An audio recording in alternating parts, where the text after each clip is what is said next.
तो यहाँ पर अभी तक आप लोगों ने हमेशा बोर्ड पर पढ़ा था, तो आज हम लोग प्रैक्टिकल वे में पढ़ेंगे और 8.1 को हम लोग समाप्त करेंगे। तो यहाँ पर देखिए पहला सवाल दिया गया है, त्रिभुज एबीसी में जिसका कोण बी है, समकोण है और ए बी बराबर 24 सेंटीमीटर और बी सी बराबर 7 सेंटीमीटर और निम्नलिखित का मान यहाँ पर ज्ञात करना है। तो हमें साइन ए और कास ए और साइन सी और कास सी का मान ज्ञात करना है। तो चलिए हम इसे प्रैक्टिकली वे में पूरा अच्छे तरीके से देखेंगे। पहला प्रश्न यहाँ पर पूछा जा रहा है, त्रिभुज एबीसी जिसका कोण बी समकोण है। यहाँ पर ये ध्यान दीजिएगा, बी क्या है, समकोण है। हमने यहाँ पर बी को समकोण यहाँ पर पहले से बना दिया कि बी वाला पॉइंट जो है समकोण है और ए बी 24 सेंटीमीटर है और बी सी यहाँ पर 7 सेंटीमीटर है। तो निम्नलिखित का मान ज्ञात करना है। यहाँ पर साइन ए का मान ज्ञात करना है, कॉस ए का मान ज्ञात करना है और सेकेंड वाले में साइन सी का मान और कॉस सी का। तो यहाँ पर ये बात क्लियर हो गया है कि हमें किसका किसका मान निकालना है। यहाँ पर हमने यहाँ पर देखिए ए और बी कितना रख दिए हैं, 24 सेंटीमीटर है और यहाँ पर बी और सी यहाँ पर 7 सेंटीमीटर है। ए हमारा आधार हो गया, ए हमारा लंब हो गया और ए 90 डिग्री के सामने वाली जो भुजा होती है ये हमारी हमेशा क्या कहलाती है, कर्ण कहलाता है। तो यहाँ पर आप लोगों को क्या क्या निकालना है। तो यहाँ पर देखिए यहाँ पर सी है, कोण के सामने वाली भुजा हमेशा लंब कहलाती है। अभी मैं अगर इस कोण को मानता तो इसके सामने वाली ये भुजा यहाँ पर लंब कहलाती, लेकिन अभी हम कंफ्यूज नहीं करेंगे। अभी हमें कर्ण का मान निकालना है, तो यहाँ पर कर्ण का मान निकालेंगे। उसके बाद समझ में आएगा कि हमें यहाँ पर क्या क्या निकालना है। साइन यहाँ पर निकालना है, साइन ए और कॉस ए की वैल्यू निकालना है और यहाँ पर कॉस सी की वैल्यू निकालना है और यहाँ पर साइन सी की वैल्यू निकालना है। तो यहाँ पर चार मान हमें इसमें पहले प्रश्न में पता करना है। तो यहाँ पर काफी अच्छे तरीके से हम लोग पता करेंगे। तो चलिए हम लोग यहाँ पर अगर यहाँ पर लंब आधार और कर्ण दिया गया हो, तो अगर लंब आधार दिया गया हो तो कर्ण अगर हमें नहीं पता है तो हम लोग पाइथागोरस प्रमेय को का यूज करके हम लोग कर्ण भी निकाल सकते हैं। तो फार्मूला क्या होता है, तो यहाँ पर हो जाएगा फार्मूला हमारा कर्ण, यहाँ पर देखिए कर्ण हो जाएगा कर्ण का स्क्वायर बराबर यहाँ पर हो जाएगा लंब का स्क्वायर और यहाँ पर हो जाएगा आधार का स्क्वायर। क्या हो जाएगा, आधार का स्क्वायर। तो यहाँ पर देखिए कर्ण हमारा यही है, कर्ण हमें निकालना है। कर्ण हमारा क्या भुजा है, ए सी है। तो ए सी यहाँ पर लिखूंगा ए और सी का होल वर्ग हो जाएगा और लंब हमारा यहाँ पर है ए बी है। तो यहाँ पर हम लोग मान लेते हैं कि ए हमारा क्या हो गया, ए बी हो गया, ए बी का होल स्क्वायर। और यहाँ पर देखिए आधार क्या है, इस समय आधार हमारा 7 सेंटीमीटर है। तो ये आधार हमारा बी सी है। यहाँ पर आधार ध्यान दीजिएगा, लंब हमारा ए बी है और आधार हमारा बी सी है। तो यहाँ पर बी सी का होल वर्ग लगाएंगे। तो यहाँ पर कंफर्म हो गया। तो अब यहाँ पर ए सी का मान हमें निकालना है और ए बी यहाँ पर पता है और बी सी यहाँ पर पता है। तो ए बी हमारा कितना सेंटीमीटर है, तो ए बी बराबर यहाँ पर हमारा दे दिया गया है, यहाँ पर लिखेंगे ए बी बराबर हमारा 24 सेंटीमीटर है। तो यहाँ पर बी सी बराबर 7 सेंटीमीटर है। यहाँ पर इतना आप लोगों को क्लियर हो गया है। तो यहाँ पर देखिए ए सी का होल स्क्वायर बराबर यहाँ पर कितना हो जाएगा, 24 का 576 हो जाएगा और इसका हो जाएगा 749 हो जाएगा।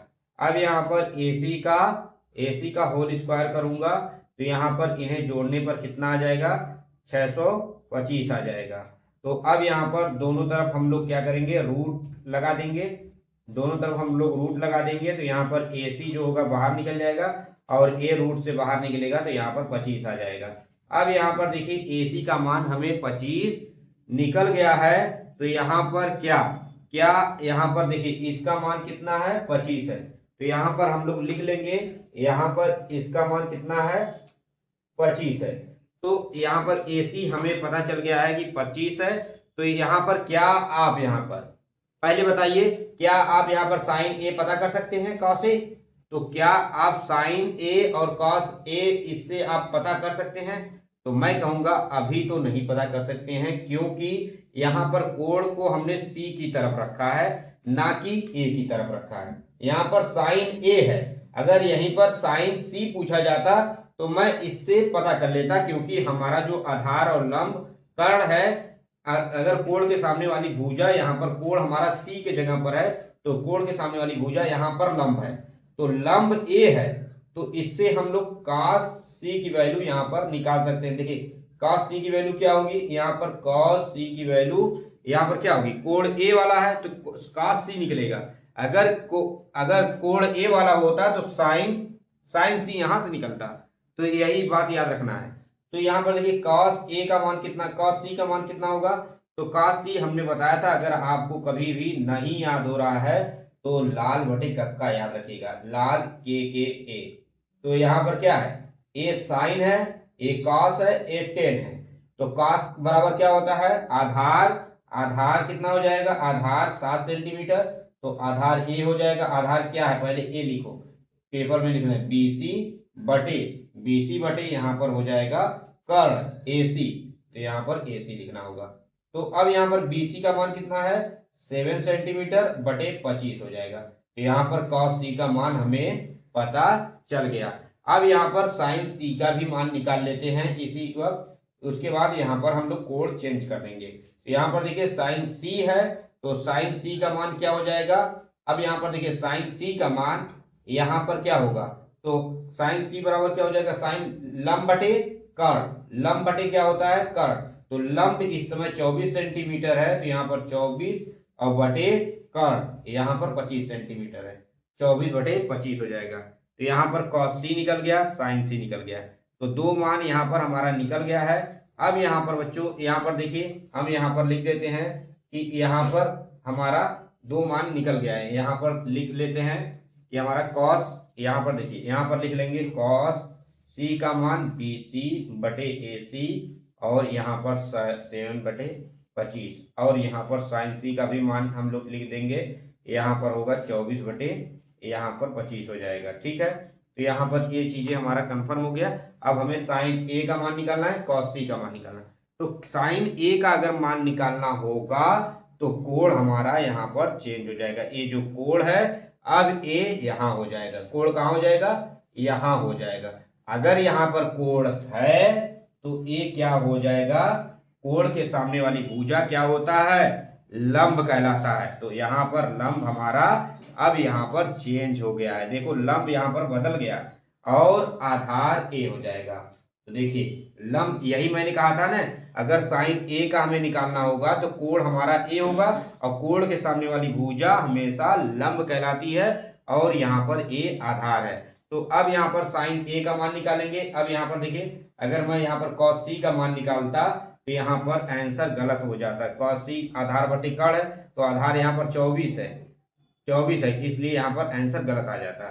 तो इसलिए आप लोगों को ध्यान देना है ये सभी चीजें। अब यहाँ पर हम लोग साइन ए का मान निकालेंगे, तो यहाँ पर साइन ए का मान, यहाँ पर साइन ए का मान क्या होगा, अब देखिए लंब बटे कर्ण, लंब हमारा क्या है 24 सेंटीमीटर, तो लंब हम लोग ए बी बटे, और कर्ण हमारा है ए सी, तो यहाँ पर हो जाएगा ए बी कितना है हमारा, ए बी हमारा 24 है, और यहाँ पर ए सी हमारा जो है 25 सेंटीमीटर है। तो यहाँ पर इतना हो जाएगा, साइन ए का मान यहाँ पर निकल गया है, साइन ए का मान 24 बटे 25। अब यहीं पर हमें cos ए का मान निकालना है, तो cos ए का मान हम लोग कैसे निकालेंगे, तो यहाँ पर देखेंगे cos ए, यहाँ पर cos ए दिया गया है, तो cos आधार बटे कर्ण, आधार कितना है 24 है, कर्ण कितना है 25 है, तो यहाँ पर आधार को हम लिखेंगे ए बी, आधार को लिखेंगे ए बी, और यहाँ पर कर्ण हमारा जो है ए सी है, तो यहाँ पर कितना हो जाएगा 24 बटे 25। देखिए यहाँ पर हमें सभी का मान पता चल गया है। अब यहाँ पर देखिए हम लिख लेते हैं साइन ए बराबर ए बी, यहाँ पर ए बी नहीं लिखेंगे हम, 24 बटे 25 डायरेक्टली लिख देते हैं, और यहाँ पर cos ए का मान यहाँ पर 24, यहाँ पर क्या हो जाएगा 24 बटे 25। ठीक है, cos ए, सॉरी यहाँ पर हमें लग रहा है गलत हुआ है, यहाँ पर साइन लंब बटे लंब, अब तो लंब हमारा यहाँ है ना, यही देखिए यही गलती होता है, यही गलती अभी जो मैंने गलती यहाँ पर किया कि अगर लंब मैं यहाँ पर इसे मान लेता, क्योंकि हमारा कोण ए है इसलिए लंब हमें ए मानना है, ना कि ए मानना है, तो यहाँ पर 7 होगा, यहाँ पर क्या होगा 7 हो जाएगा। ठीक है, अब यहाँ पर आधार बटे आधार, अब हमारा ए है तो आधार बटे कर्ण, यही गलती देखिए हमने यहाँ पर, यही गलती लोग क्या करते हैं, रिपीट कर देते हैं, तो इसलिए सवाल क्या हो जाता है, गलत हो जाता है। तो यहाँ पर ए गलती मत करिएगा। देखिए यहाँ पर पहला क्वेश्चन, यहाँ पर हमने साइन, यहाँ पर देखिए साइन ए का मान कॉस ए का मान हमने निकाल दिया, साइन ए कॉस ए भी निकल गया, और यहाँ पर साइन सी और कॉस सी का भी मान यहाँ पर निकल गया है। अब यहाँ पर आकृति में tan p माइनस यहाँ पर दे दिया गया, cot r का मान ज्ञात कीजिए। तो यहाँ पर आप लोगों को यह वीडियो कैसा लगा बताइएगा। उसके बाद यहाँ पर इसी तरह से हम लोग आपको हर एक क्वेश्चन को समझाएंगे, जिससे कि आप कम से कम समय में हर एक क्वेश्चन, अगर एक क्वेश्चन आप समझ जाते हो तो सारा क्वेश्चन आसानी से समझ जाओगे। Thank you for watching, please like and subscribe.